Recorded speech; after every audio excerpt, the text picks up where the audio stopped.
There's alarming news coming out of Democratic Republic of Congo this morning about the country's fight against Ebola. Officials say the two latest people to die from the virus had escaped from quarantine and escaped into a crowded city. Blessed are the eyes that see what you see.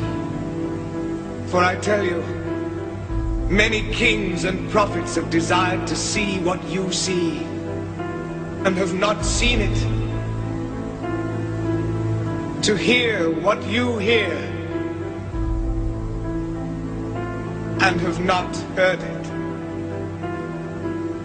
I thank you, Father, for hiding these things from the learned and the wise and revealing them to the innocent and the simple.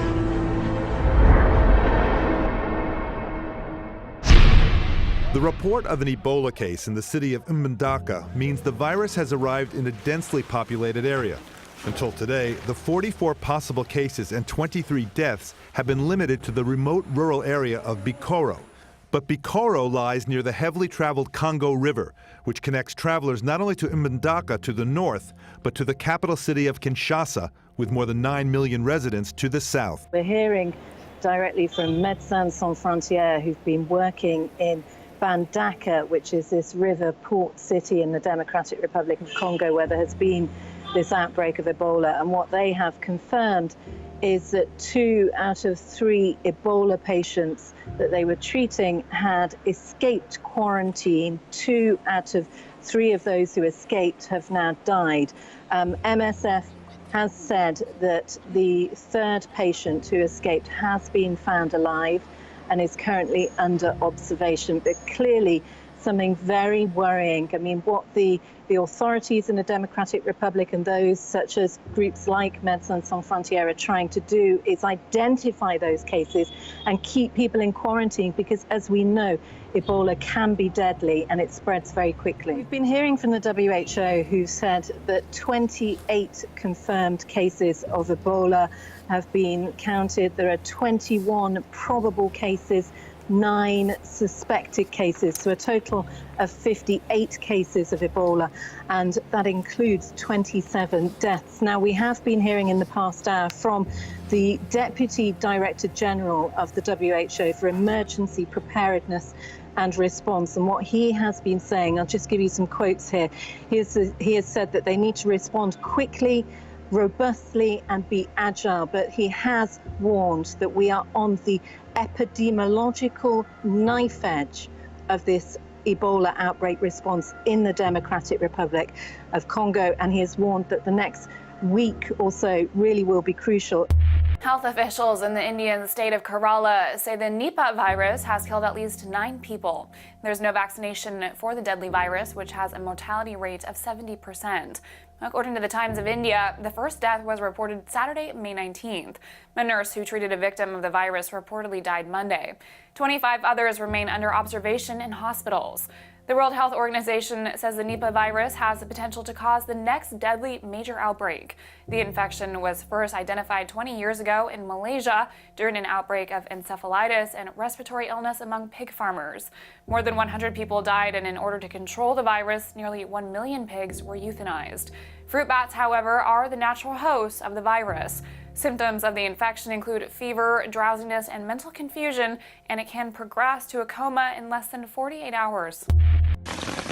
After 10 wet days, more than 17 inches of rain fell in parts of Florida, and it keeps coming.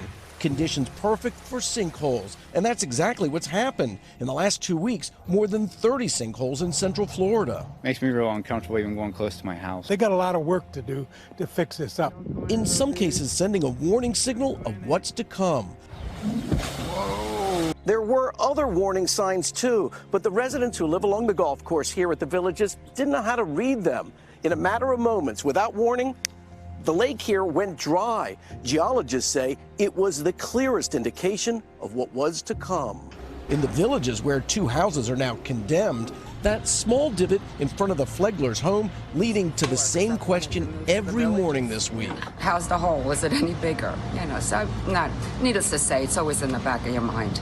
Because you're not really given much of a warning by Mother Nature, are you? No, we're not. Here in what's called Sinkhole Alley, the fear tonight is more surprises like this. In the last 24 hours, 6 new gaping holes have opened up here in Ocala. With a storm brewing in the tropics, that means more rain will drench this area, meaning that these holes may get larger and new ones could develop. U.S. President Donald Trump has said repeatedly that he wants to drain the swamp. That phrase has now taken on more of a literal meaning, as a sinkhole has appeared on the White House's north lawn. The sinkhole, which appeared just outside the office of White House Deputy Press Secretary Hogan Gidley, has been roped off with cones and caution tape. Voice of America White House Bureau Chief Steve Herman tweeted on May 22nd that he had been observing the sinkhole, which appears to be growing by the day. The nation's capital, which was famously built on a swamp, has been hit by an onslaught of rain over the past couple weeks, which many suggest may have caused the sinkhole. This is Leilani Estates, overwhelmed by a river of molten misery. Lava has burned and buried more than a dozen homes here. 1,700 people fled. Some returned to broken homes and hearts. Imagine this giant crack running under your house. Active fissures push out new lava every day. Most of it flows into the Pacific Ocean away from people. But some lava menace this geothermal plant. If that lava breaches one of the plant's 3 pressurized wells, it could unleash hydrogen sulfide, a toxic, flammable gas. Plant workers have quenched 2 of those wells, filled them with cold water, and sealed them. But the final one has resisted treatment. We are actually monitoring and keeping plant personnel 24/7 around the clock. That lava has now crept within 200 yards of the nearest well. This is fissure 22 behind me, by far the most volatile and dynamic fissure right now on the Big Island. It has been spewing lava for the last couple of days. You can see it shooting to the sky. All of this lava that has pushed its way 2.5 miles to the ocean. Several fissures reignited overnight. 6 of them are now active. These rare images of blue flames show a new danger. They're a telltale sign of highly combustible methane gas, the result of lava burning plants and trees beneath the surface. Officials are concerned the methane will cause explosions if it's ignited while trapped underground. After another explosion at Kilauea's crater, ash and volcanic smog are drifting. Lays, when magma cascades into the water, creates a toxic haze that can drift 15 miles. Meanwhile, the only man injured by a lava bomb while sitting on his porch is sharing his story for the first time. Threw me against the wall. It was like the worst impact I've ever had in my life. I mean, just so much force. Tonight, Kilauea turning part of this tropical paradise into hell on Earth. People maybe haven't had a lava threat, but now they have, and there's multiple issues. Those issues include new lava that is hotter, faster moving, and more unpredictable, and a crisis that could last deep into the summer. State officials are reviewing evacuation plans. Jeff, another 2,000 people in the lower Pune district may have to go. The deadly heat wave in Pakistan is expected to continue for another 3 days, according to weather forecasters. Scores of people have died as the temperature in recent days has reached as high as 44 degrees Celsius, that's 111 degrees Fahrenheit. The timing couldn't be worse. The intense heat wave comes with the start of the holy month of Ramzan, during which Muslims fast and refrain from consuming food and liquids during daytime. The Eidi Foundation, a charitable organization in Pakistan, runs Karachi's central morgue. It confirms that most of those who died were working class, both young and old, from poor neighborhoods. Many of the victims reportedly worked outside and around boilers in textile factories. Complicating the problem, parts of Karachi, a city of 15 million people, have experienced power outages up to 10 hours a day. High waters herald the coming storm. Locals in the Omani city of Salalah gather their belongings and scramble to evacuate. Buses and helicopters take the vulnerable out of the path of Cyclone Mukunu. Emergency services are being deployed and people are being urged to seek safety. The government warns that low-lying areas are at risk from flooding. The Yemeni island of Socotra offers a glimpse of what's to come.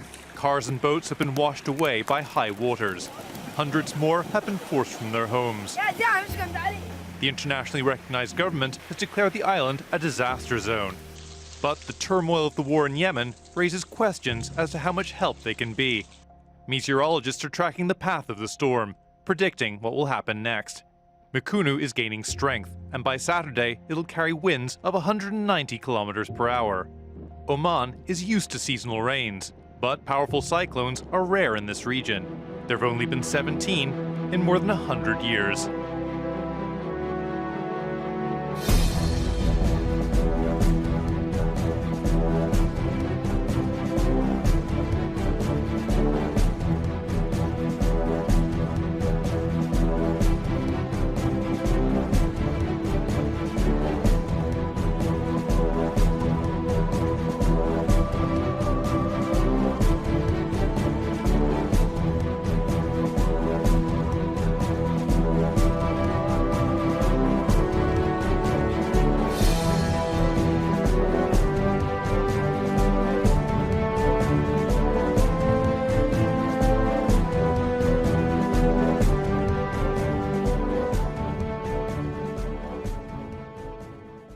The virus has arrived in a densely populated area.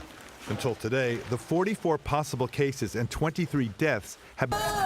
In 2014, a major Ebola epidemic in West Africa killed more than 11,000.